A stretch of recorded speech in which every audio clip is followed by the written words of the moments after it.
Aerial reconnaissance of the 59th Brigade of the Ukrainian Armed Forces Madyar group have destroyed a modern Russian tank, the T-90 Proryv, worth $4.5 million, along with its crew members in eastern Donetsk region.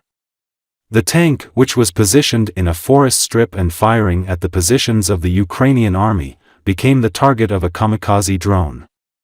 As a result of the drone strike, the ammunition in the tank, which was equipped with an anti-drone device, exploded. Following the explosion, the surviving crew members tried to run away and hide in a forest strip, but could not do so and were destroyed by another strike. Чорт з табакерки вилазить з числа танкістів.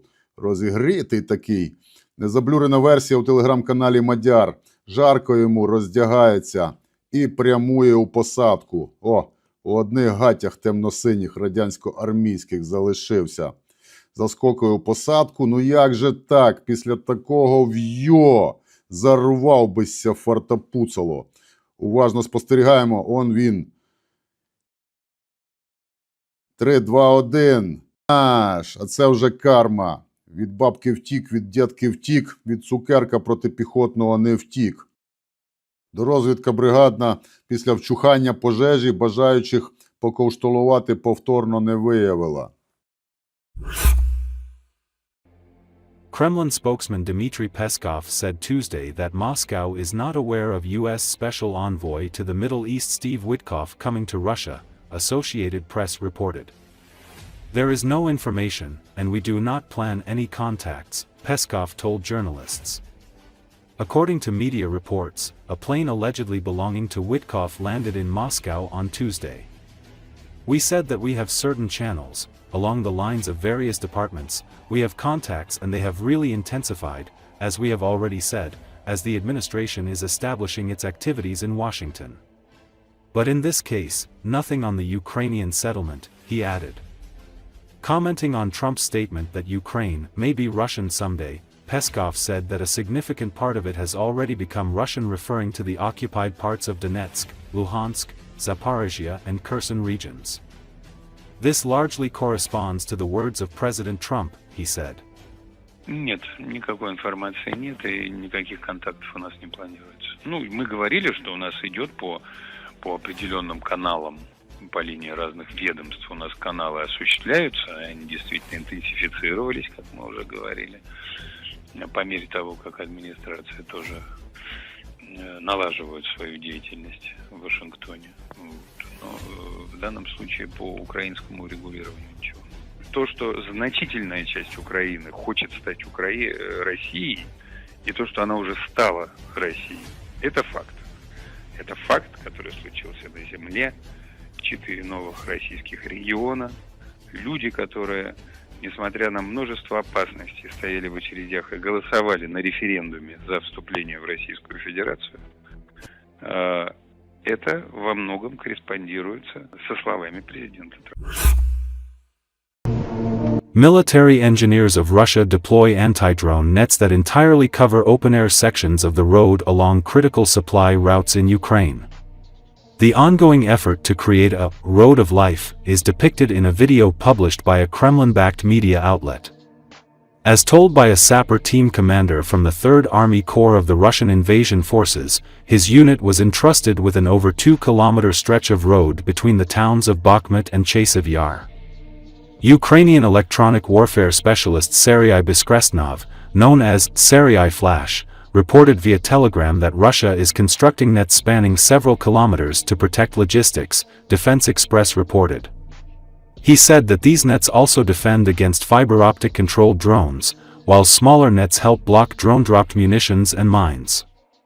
While the overall scale of the project remains unclear, Defense Express predicts Russia will expand these protective networks if they prove effective. Even if the nets don't provide complete protection, they will likely complicate operations for Ukrainian FPV drone operators and increase the cost of drone strikes per target, as per the report. Even though the net cannot guarantee 100% success in preventing a well-executed strike, it may prove a good investment in the long run by forcing Ukrainians to expend more kamikaze drones per target. The anti-FPV drone system erected in Donetsk is not the first time Russians have tried to use netting on a grand scale to defeat these fast, highly maneuverable weapons.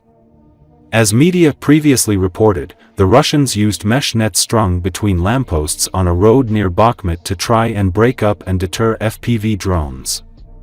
However, the Ukrainians quickly found a workaround, flying over the nets to strike targets behind them. That system, however, did not have side or top netting that would provide better, encapsulated protection. The following video shows how Ukrainian FPV drone operators overcame that netting.